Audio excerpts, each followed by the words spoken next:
Topic two, what we got? I have a new segment that I would like to call the graveyard shift. You're bringing new segments and naming them? Yes. This So is incredible. this derived from a joke Greg made. I can't remember which UNC target committed elsewhere, but Greg said something about the UNC transfer target graveyard and how there was probably like 15 names that I talked about, y'all talked about in different shorts of guys who UNC is interested in, UNC wants, and then it didn't happen for a variety of reasons. So the graveyard shift is talking about players that your program had a good shot with. Which one stings the most is who I want to talk about for segment number one. You Ooh. can go back as far as you want. You can be talking about like I don't know if Andrew Wiggins had an OV scheduled to Michigan State in 2013. That feels like something that would have happened and it didn't go as well as you hoped. Anything, even like that, like it can be highly sought after freshmen who you thought your school was going to get, and it didn't happen. It could be transfers you had. Which one stings the most? Yeah, let's go ahead and throw it back the last 10 years. Mm, This is uh, such a fun topic. I love it. it is. I'll go first because I think I have the one that definitely stings the most. Jabari Parker. Yeah. It was Jabari. I really thought Michigan State had him. He had this great relationship with Charles Cha Cha Tucker and Dr. Tuck, a guy from the Lansing area. He still like goes back to Dr. Tucker's basketball camps that are in Lansing and played. Like I was so convinced that Jabari Parker was going to be a Michigan State Spartan, and he was so damn good at Duke, and it killed me watching him be a killer. I think that's the one that immediately comes to mind. Honorable mention Imani Bates. I don't care what anybody says. If Imani came to Michigan State, he would have killed. Who would Parker have played with had he gone to Michigan State? Ooh, what year? Let me see what year that was.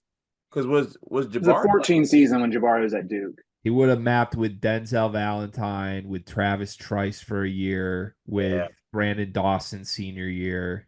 And honestly, I think that was part of it. Was Jabari said he felt like Brandon Dawson was at his spot, and there Mm. was some friction there. But it only, I mean, he was a one and done, obviously. But I don't know. It would have. I think that lineup literally. It was the Michigan State team that went to a Final Four, and it would have been Trice, Denzel, Jabari, Brandon Dawson, and a center, Matt Costello. Dude, they lost to UConn in the Final Four, 60-54. That was the what was that UConn team? An 8 seed or a 7 seed with Shabazz Napier? Oh, that was the Elite Eight year. Oh yeah, We Elite might Eight. have mixed it up. They lost to actually a different Duke team. I don't know if that's the Duke team that he would have been on. Would this have been The on the Duke team they lost to in the Final Four was like with Okafor and Justice Winslow. And that was the year after Jabari. Yeah, yep. So the year before they lost to UConn in the Elite Eight. If you had Jabari Parker, Oh shit, that's you, even crazier. Yeah, no, because he dude, would have been on the fuck, that team would have been insane. Keith Appling, Gary Harris, that's what team he would have been on? Brandon Dawson, Adrian Payne, Valentine, and Trice. Oh my God, that team would have been disgusting. So they would have started Jabari at the three with Appling, Harris, Dawson, Payne. Yeah, that hurts. That hurts even more. I didn't realize. I thought that he wasn't on that team with like freshman Marvin Clark, Javon Bess, like Junior Costello, Junior Forbes, Junior Zell. That they both hurt, but like damn. Yeah, that's insane. That's insane. y'all would have won the title that year. UConn would have one less. We'd have to have less UConn propaganda. Now I'm upset. How This is far a did Duke, graveyard how pick far for did how me. far did Duke make it in the tournament Jabari's freshman year? I'm glad you asked, Carter. Oh, They lost to Mercer in the first round. oh, that dude hit the nene on him. That's tough. I'm glad he got that. It was Uh, tough. Okay. I have three. I have a gold, a silver, and a bronze. wow. Uh bronze has to be on here. Terrence Shannon. I will say this until I die, until I go to my grave yard shift.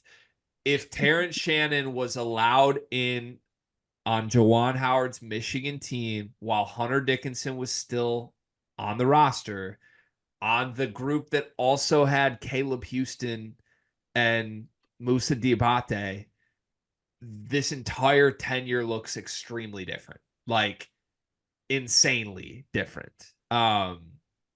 Juwan's still the coach. Like they just would not have been this bad. They would have been good. Hunter probably plays out his career.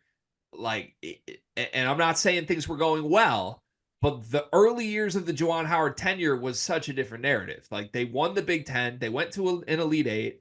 The next year they made a Sweet 16, even in a down year. He was putting guys in the league. He was putting pros left and right. Terrence Shannon commits to him before Illinois. Like he wanted to come to Michigan, and it just didn't happen. He ends up at Illinois as one of the best players with his jersey in the rafters.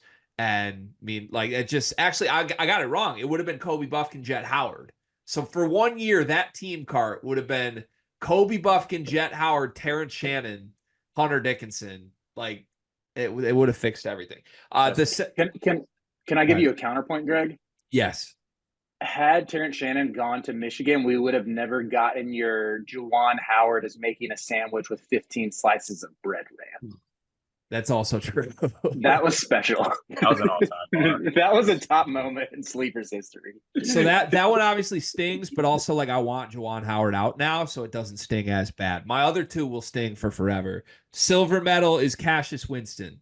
Because Cassius is a Spartan legend. Obviously, he went to the rival and ended up being incredible. But the backstory of the Cassius Winston recruitment is what hurts the most, because there was real buzz he would end up at Michigan. John Beilein got impatient. John Beilein basically took Xavier Simpson the day after Cassius Winston was like, yo, I got to cancel a visit last minute because I think he had like a high school dance or some shit he just wanted to attend. And Beilein backed out, said, we're taking a different point guard. Now, that one stings a little less because I don't know that they would have gotten for sure anyway. And two, Xavier Simpson led Michigan to a national championship game, which is something that Cassius Winston did not do. But robbing Michigan State fans of Cassius Winston and that experience is something I would have loved to do. What's gold? Gold is the one that hurts the most. And I don't know if y'all even know about this one or not. John Beilein put in years of work into Devin Booker before Kentucky offered. And it was highly expected Book was going to commit to Michigan. And he was going to be like Nick Stauskas 2.0. I was in love with him. The little just graduated college me was obsessed with him through the high school ranks. It was Michigan or Missouri. And then Cal swooped in at the last second so he can come off the bench. And I had to watch this man play 20 minutes behind Trey Lyles for a full season while fucking Aubrey Dawkins is playing 36 minutes on the wing for Beilein. Disgusting. Can I ask you one thing? Actually, two things. Did Draymond get any consideration? No, because I just wasn't as in tune with what was going on with Draymond's recruitment back then. And two, I don't believe a word that Draymond says ever. So when Draymond comes out and says like, yeah, I actually wanted to go to Michigan, and then a day later is like, I actually don't rock with any of them dudes. I went on a visit and they were all pussy. Like that is hard to square. What's real? Got you. Can I get the starting lineup of that team that went to the championship game? For who? The one that was led by Xavier Simpson. Well, Xavier Simpson, Muhammad Ali Abdur-Rahman, Charles Matthews, freshman Isaiah Livers, and Mo Wagner. Mo Wagner. Yeah. So Xavier Simpson has the second most NBA appearances of anyone on that team. Duncan Robinson came off the bench. He did. Didn't Poole come off the bench too? For 8 minutes a game, yes. Okay. Poole played 8 minutes a game on that team? Correct. I thought he'd at least be double digits. Muhammad Ali Abdur-Rahman, baby. Smoke that layup. I mean, anytime Rahman can carry you to a championship game, Xavier Simpson got dragged.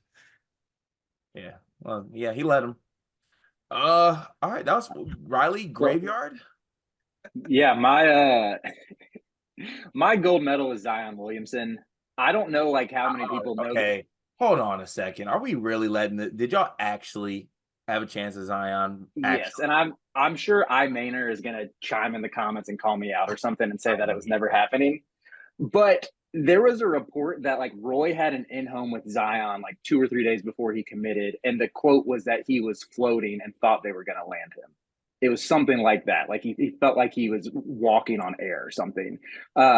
And I'm pretty sure Roy did like the Pat Riley throw the rings down pitch to Zion in his office. So yes, that's always going to be one that stung. I didn't think it was going to be a lock, but I thought there was a really good chance UNC would get him, and I didn't think he was going to Duke. I thought it was going to be UNC or Clemson. And if you look at that UNC team that he would have been on, was Kobe White, Kenny Williams, Cam Johnson, Luke May, Nazir Little, Garrison Brooks. I think UNC wins the national championship if they have Zion. That's a good one. I mean, I might need to do some revisionist history research on that if Zion was he ever actually gonna make it happen with UNC. I mean, the chatter was there was a lot of Clemson and South Carolina speculation, if memory serves correct, but UNC was definitely right there. Okay. And then Jeff Capel swooped into the last second for Coach K and got him to Duke. Letting Jeff Capel swoop in on you is like nasty work. Capel, that's not a good thing. I wouldn't wish that on my worst enemy. Silver medal might be Jaylen Brown just because of the narrative around him now as Finals MVP. Would be pretty sick to have a Finals MVP representing my program. Jaylen Brown's on my list also, Riley. We thought we were getting him. That was another Beeline one.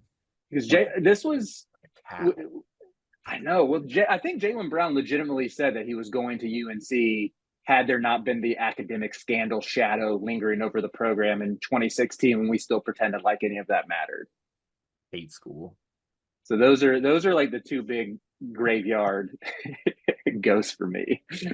That's a really fun segment. I also feel bad I gave 3 and y'all gave 2. I'm trying to think the one thing is like I don't think my program sets themselves up for graveyards. They just don't get in. Just stay away. True. You got. I feel like you had some relatively big ones recently that just didn't work out. I mean, you hit Amani, but like, it felt like wasn't there a whole class like 3 or 4 years ago that kind of all the top targets missed, and then none of them turned out to be good anyway, like Jaden Shute and Isaac Trout. Oh yeah, that was a good one. But those guys didn't end up being good, so it didn't hurt. Yeah, that's true. Enoch Boache. that was also classic. That dude, that college. He is. Yeah, he's at Villanova now. Boache is at Villanova? Yeah. Wow. That Isaac Trout class, what was that, like 2021? That whole class, I feel like there was a lot of UNC graveyard guys from that class who all ended up stinking as well. Because UNC was in it for Isaac Trout as well, and I was convinced that dude was going to be like, pick your favorite white stretch 4 with a little bit of bounce to him, you know? I don't know if I could deal with my program being a blue blood and like every year you just miss on like 15 guys that become NBA All-Stars. Like the Jamal Murray recruitment hurts me enough. And that was one. Wait, I got one more for like my bronze. But this one I wouldn't say I ever felt so good about it, but I convinced myself it might happen. It was Josh Jackson. That's a good one. Josh Jackson is a good one. Yeah, like once he went to like prolific or whatever, I was like, we're probably screwed. But I thought being part of that class would have been crazy. Is Gigi Jackson good enough to be a bronze for me? Because he would have been on that team that missed the tournament in Pete Nance's role. Dog, like, do they still? Low-key sucks. Y'all really do just miss out on just like all NBA teams. There are probably like 6 guys on that team that had offers from UNC. Like, good luck with that. It's also funny because like if Armando Bacot was doing this exercise with us, he would have been drafting for Duke, and he himself would have been on his own list. It doesn't matter, Greg. We'll talk about that next topic if you want to just cycle right into it.